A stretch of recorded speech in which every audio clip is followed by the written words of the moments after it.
this morning, and I don't think we need to introduce each other. I think we all know each other, don't we? And they've got nameplates anyway, so if anybody does want to. Apologies for absence. I think it's the other way around today, isn't it? Who's actually here? So it's easy.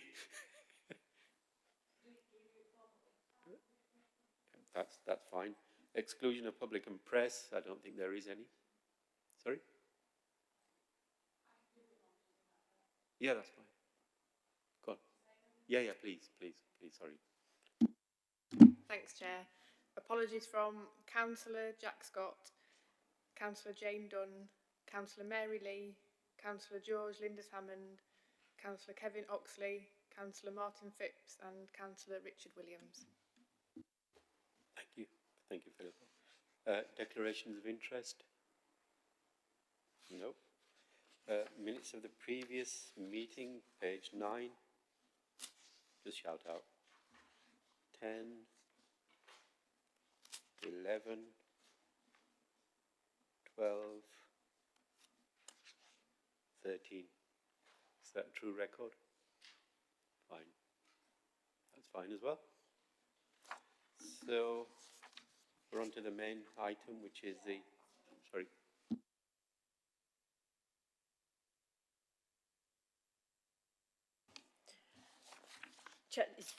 This is really pernickety, and I'm sorry. But at the bottom of page 11, we talk about an Opal care scheme, and I can't actually see if it's it is defined. I take back my question. I found it is defined earlier on. I think we had this yesterday as well, when there were so many acronyms that people were complaining about acronyms. So I think that's something to take forward on. Yeah, no, it's an issue. Yesterday it was full of acronyms in one report, and we did flag that up quite quickly. So the minutes are a true record. So on to the main item, which is committee findings and advice, and I'll ask Emily to just give a short preview of that, because all members have had it, all members have commented on it, and the final version is the one that's been agreed by all members by email, I think. Thank you, Emily. Okay, thank you. So this report tries to pull together the findings and the advice drawn from the committee's work over the past year in kind of 4 main areas. So advice around ways of working in the committee system next year, broad council-wide priorities, and then the thematic work that you've undertaken around home care and send transition to adulthood. As the Chair said, it's been in circulation for a couple of weeks now. Comments from members have been incorporated into this final version for you to discuss and hopefully agree today. And then once this report is agreed, we'll pass it on to the relevant executive directors and executive members so that it translates across into next year's work in the committees, and any actions start being taken. I know some already are. For example, I know officers in lifelong learning and skills have already been in touch with the Chamber of Commerce to talk about some of the issues that came out of that session. So I think some of this already is underway, but it's just good to have it kind of formally pulled together in one place and on the public record. So it's over to you really if you have any comments or questions or anything else. Councillor Alston. Thank you. So firstly, can I just say thank you for this report. I think you've actually summarised the discussions really well. It's got some key points in that I was looking for to make sure they were there, and they are there. So that's really good. So thank you for that. I know this is going to be given to the relevant policy committees. Is there a plan for how that will happen? Will it just go to the chair? Will it be separated into its relevant bits and distributed? Or will it go to all members of both those committees and indeed the Housing Policy Committee, which actually would be my preference if that is possible? Certainly we can circulate the report to all of the relevant committees if that's what the committee would like, and I think probably the Strategy and Resources Committee as well. But John McElraith is the senior responsible officer for this committee, and so I talked to him as well about how he'll kind of take away some of this to make sure that there's that continuity. So, but yeah, absolutely, we can make sure that I'm going to get the words right. Is it adult health and social care, children, education and families, housing, and strategy and resources all get to see the parts of the report that are relevant to them. Also, I think some of the broader council priority stuff is more relevant for the strategy and resources committee, and the ways of working I think is probably more relevant for the governance committee and the deputy leader with responsibility for governance. So we'll kind of stratify it all and make sure the right bits go to the right people. Councillor Diamond. Yeah, thank you very much. I'd just also like to thank you as well for the thorough report, because I also looked for things that were in there, and I was really pleased to see the stuff around the wellbeing economy and the community mapping with regard to social care. I thought there could have been a bit of a stronger commitment, but that was I'm really pleased that it was in there.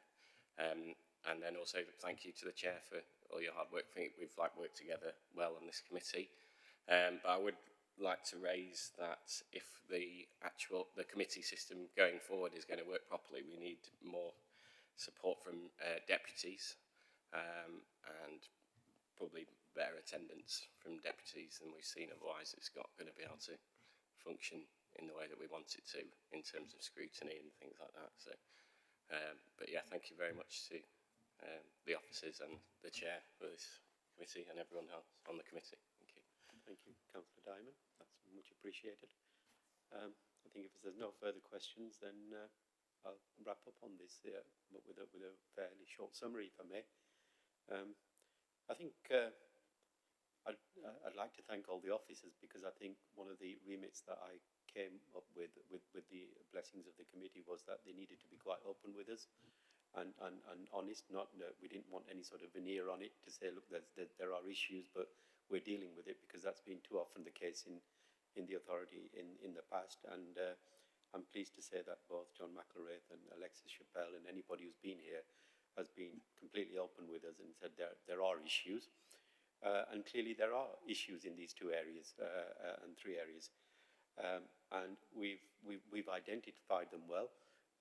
And it's down to the next committee system to pick these up, because we've got to make a choice of whether we're going to be supporting people or whether we're going to be supporting other issues within the council. And we debated that yesterday in another committee as well, which is quite important. But for me, I think the care and the SEND area and all people in house living, etc., these are all important, and they're cross-cutting across all the various different sectors of the council, which need to work together. So what I would say from my perspective, having been involved with this for the length of time with this committee, is the fact that we have given it legs. It needs to move forward. If somebody sort of pushes this on the back burner now, I don't think it'll remain there, because it can't. We're affecting people's lives. And we're affecting people's lives on a daily basis. And some of the stories that I've heard from people who've actually contributed, and other people have as well, have been fairly strong and powerful stories. And I've had people call me and all sorts of things like that. And there are some very powerful stories. Even one person that is actually suffering in our city is one person too many, in my opinion. And they look towards us to actually help them live a better life. And I think what we've tried to do in this is encompass that on a cross-party basis, which I'm pleased that we were able to do that very collegiately, and that has been extremely helpful. And the future is that we need to underpin it with a further work around the well-being economy as well, because these are all intertwined, and I think that's what we need to do as we move forward. But what was most powerful for me was actual contributions from real people for a change, rather than, no disrespect to officers who are sat here, but I think when you get an officer report, it can be somewhat sanitized for our consumption.